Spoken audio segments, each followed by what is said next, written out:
शिवजयंती साजरी होते, तुम्ही शिवनेरी गडावरती आला, काय सांगाल नक्की? तारखेनुसार आणि तिथीनुसार असे 2 शिवजयंती होतात. आज हिंदवी स्वराज्याचे संस्थापक छत्रपती शिवाजी महाराजांची तिथीप्रमाणे शिवजयंती साजरा होत आहे आणि ती तिथी अनुसार शिवजयंती पण त्याच उत्साहात आमच्या शिवनेरीवर साजरी होते आहे. आमचे सगळेच हिंदुत्ववादी विचाराचे आमचे कार्यकर्ते आहेत, परिवाराचे कार्यकर्ते आहेत, विश्व हिंदू परिषद असेल आणि आमचे स्थानिक आमदार, लोकप्रतिनिधी सोनावणेजी आणि सगळेच आम्ही एकत्र येऊन ही शिवजयंती त्याच उत्साहाने साजरी झाली पाहिजे यासाठी आम्हाला एकत्र आलेलो आहे. सगळ्या जणांची एकच भावना आहे की ज्याप्रमाणे 19 फेब्रुवारी मोठ्या उत्साहाने सरकारच्या वतीने साजरा होते त्याच पद्धतीने ही शिवजयंती पण साजरी व्हावी, ती भावना मी आमच्या सरकारच्या प्रमुखांकडे निश्चित पद्धतीने पोहोचवेन हा विश्वास त्यांचा दिलेला आहे. शिवजयंतीच्या मुहूर्तावर तुम्ही बाबरी मशिदीच्या धर्तीवरती औरंगजेबाची जी समाधी आहे ती पाडण्याचं आव्हानच केलंय, काय सुचवायचंय नक्की? नाही, शेवटी आज हिंदू समाजाची भावना हीच आहे की आमच्या महाराष्ट्रामध्ये त्या औरंगजेबाची जी काही कबर आहे ती आठवण आम्हाला नकोच आहे, ही हिंदू समाजाची भावना आहे.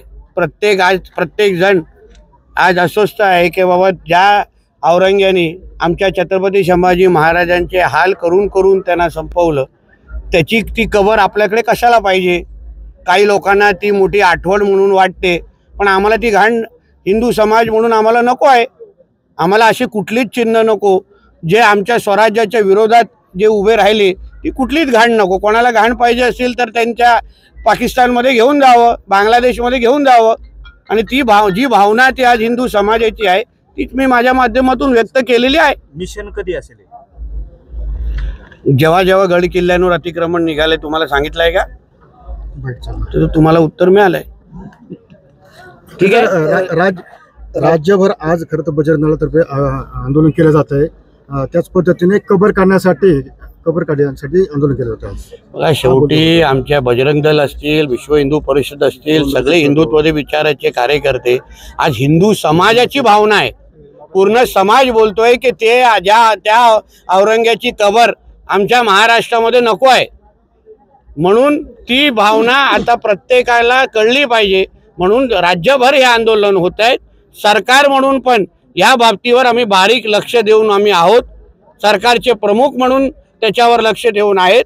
आम्हाला विश्वास आहे योग्य वेळी योग्य क्रिया होईल.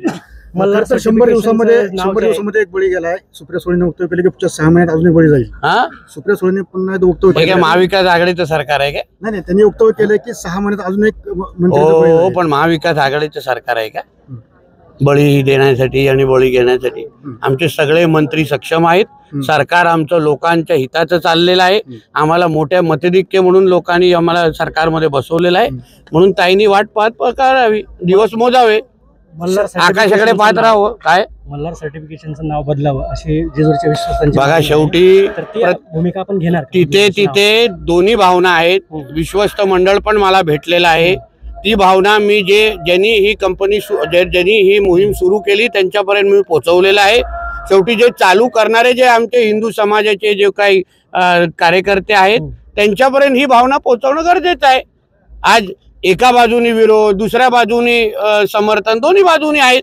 पण शेवटी भावना महत्वाची आहे की एका बाजूने हलाल जिहाद जो वर्षानुवर्ष जो सुरू आहे, हलालच्या नावाने एक मोठी अर्थव्यवस्था उभी केली जाते आहे आणि तो पैसा जिहादसाठी वापरला जातो आहे.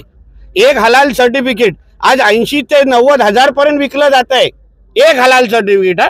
आणि त्याच्यामुळे एक वेगळी अर्थव्यवस्था उभी केली जाते. तो पैसा जिहादसाठी वापरला जातो. आणि म्हणून हिंदू समाजासाठी अगर कोणी हे प्रयत्न करत असतील, पुढे येत असतील तर त्याचं कौतुक करायला पाहिजे.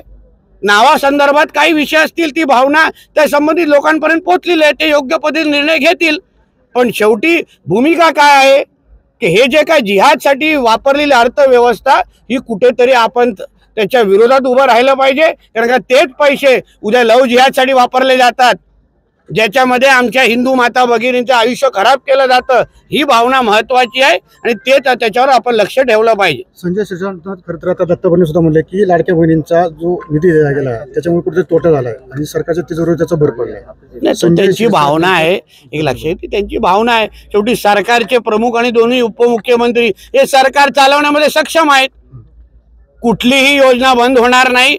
अर्थसंकल्प आमचा अतिशय प्रभावी पद्धतीने मांडला गेलेला आहे आणि जनतेच्या विकासासाठी कुठलाही पैसा कमी पडणार नाही हे आमच्या आदरणीय मुख्यमंत्र्यांनी वारंवार सांगितलेलं आहे. शरद पवारांच्या राष्ट्रवादीचे नेते जयंत पाटील आणि अमोल कोल्हेंनी आजपासून जय शिवरायचा नारा देऊन अरे आज फोन उचलल्यावर अल्लाह अकबर म्हटलं पाहिजे, जय शिवराय नाही.